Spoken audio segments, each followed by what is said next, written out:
Welcome to The American Story. Stories about all the things that make America the country we know and love.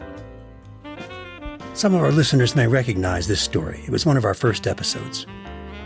As we were about to mark another blessed year of American independence, it seemed fitting to return to the idea of independence itself, the idea of political freedom that inspired the heroes of the Revolution, as it inspires all free peoples everywhere and always.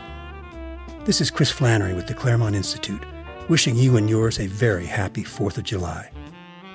I call this one Independence Forever. The last letter in Thomas Jefferson's handwriting, of which we have any record, is an RSVP, dated June 24, 1826. It's a response to an invitation from the mayor of Washington, D.C., to attend a celebration of the 50th anniversary of American independence. Jefferson was too ill to attend. In fact, he would die, as if American destiny had decreed it, on the day for which the celebration was scheduled, July 4, 1826, 50 years to the day after the adoption of the Declaration of Independence by the Continental Congress, officially commencing the independence of the United States of America. In his letter sent from Monticello, Jefferson reflected on the meaning of the Declaration of Independence, of which he was the famous author, and he showed that his revolutionary spirit had not dimmed. He called the Declaration an instrument pregnant with our own and the fate of the world. May it be to the world, he wrote, what I believe it will be, to some parts sooner, to others later, but finally to all. The signal of arousing men to burst the chains under which monkish ignorance and superstition had persuaded them to bind themselves, and to assume the blessings and security of self-government. All eyes are opened or opening to the rights of man. The general spread of the light of science has already laid open to every view the palpable truth that the mass of mankind has not been born with saddles on their backs, nor a favored few booted and spurred, ready to ride them legitimately by the grace of God. These are grounds of hope for others.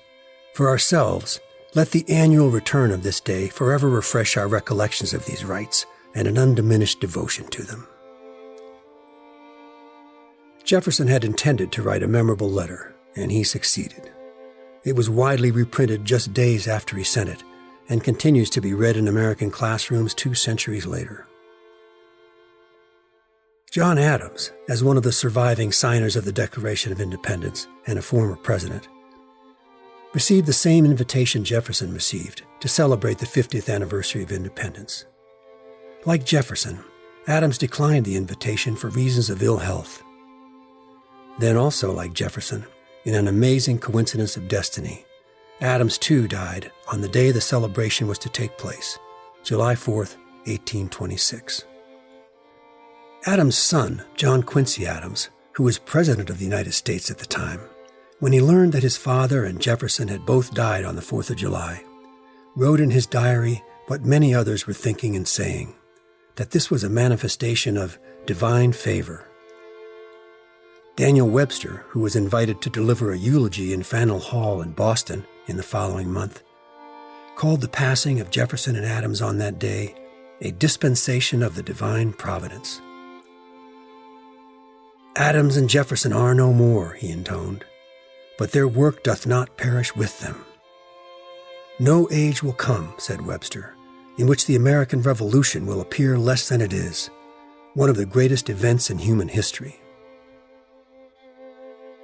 In John Quincy Adams and Daniel Webster's eyes, the highest attainment of all future generations of Americans would be to understand and live up to the greatness of the American Revolution. The essence of that greatness was not the heroic deeds, of which there were many, in the war for independence. It was the idea of independence itself, the idea of political freedom that inspired the heroes of the Revolution and all their heroic deeds. The soul of this idea was expressed by Jefferson in the Virginia Statute for Religious Freedom. Almighty God hath created the mind free. All that is distinctively American has arisen from this idea. In Quincy, Massachusetts on Friday, June 30th, 1826, the dying John Adams received some visitors. The young Reverend George Whitney and representatives of Quincy's July 4th Celebration Committee had come to ask the great statesman for a toast to be presented on the 4th of July as coming from him. Adams said, "I will give you independence forever." They asked if he would like to add anything. Adams said, "Not a word."